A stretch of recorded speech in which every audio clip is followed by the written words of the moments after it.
आज हम इस वीडियो में करेंगे क्लास 8 हिंदी दूरबा बुक का पाठ 7 उठ किसान ओ कविता के प्रश्नोत्तर। इस कविता की व्याख्या का वीडियो लिंक आपको डिस्क्रिप्शन में मिल जाएगा, तो आप वहां से देख सकते हैं। तो चलिए प्रश्नोत्तर शुरू करते हैं। पहला, कविता से नीचे लिखी पंक्तियों को पढ़ो, आपस में चर्चा करके इसके नीचे दिए गए प्रश्नों के उत्तर दो।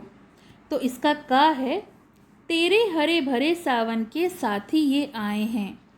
क्या बादल हरे भरे सावन के साथी हैं अथवा किसान के या दोनों के? तो इसका उत्तर है, बादल सावन और किसान दोनों के साथी हैं। सावन से मौसम अच्छा रहता है, किसान के खेत लहलहाते हैं।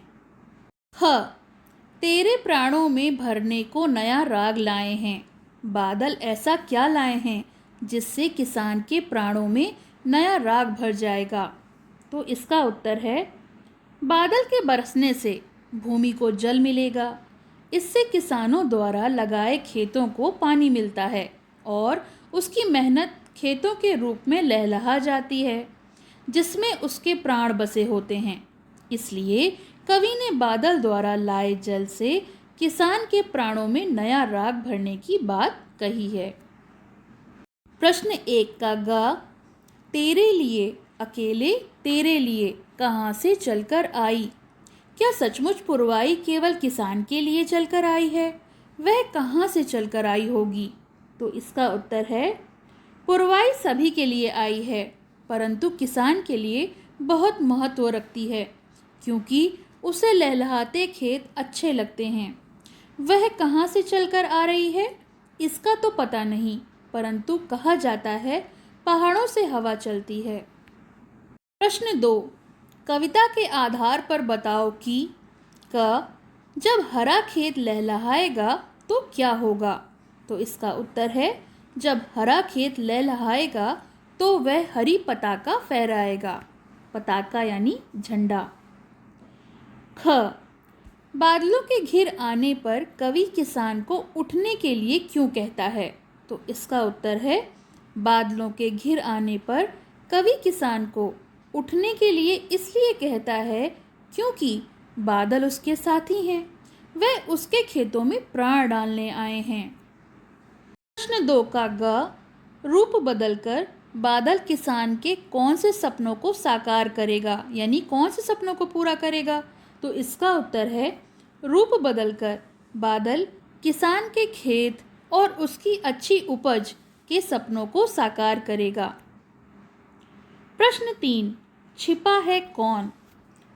हरा खेत जब लहराएगा हरी पताका फहराएगा, छिपा हुआ बादल तब उसमें रूप बदलकर मुस्कुराएगा। कविता में हम पाते हैं कि सावन की हरियाली बादलों के कारण ही हुई है, इसलिए कवि को उस हरियाली में मुस्कुराते बादल ही दिखाई देते हैं। बताओ, कवि को इन सब में कौन दिखाई दे सकता है? गर्म हवा, लू के थपेड़े। तो इसका उत्तर है, भयंकर गर्मी।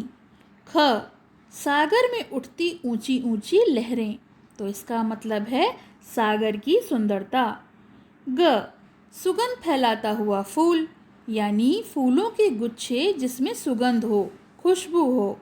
घ, चैन की नींद सोती हुई बालिका, यानी चिंता रहित बालिका जिसको कोई चिंता ना हो। प्रश्न 8, और मुहावरे। वर्षा से जुड़े या वर्षा के बारे में कुछ और मुहावरे खोजो, उनका प्रयोग करते हुए एक एक वाक्य बनाओ। तो इसका उत्तर है, पहला मुहावरा है, का वर्षा जब कृषि सुखाने। तो इसका अर्थ होता है, फसल के सूख जाने के बाद वर्षा का कोई महत्व नहीं होता है। इसका वाक्य प्रयोग होगा, उसके खेत गर्मी से सूख गए, उसके बाद वर्षा हुई जिसका कोई फायदा नहीं। ठीक ही है, का वर्षा जब कृषि सुखाने। दूसरा है, जो गरजते हैं वे बरसते नहीं। तो इसका अर्थ होता है, बात करने वाले काम नहीं करते।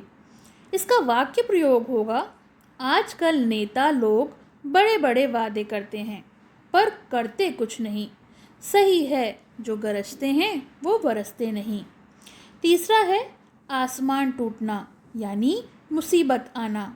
इसका वाक्य प्रयोग होगा, पिता की मृत्यु के बाद तो जैसे उस पर दुखों का आसमान टूट पड़ा।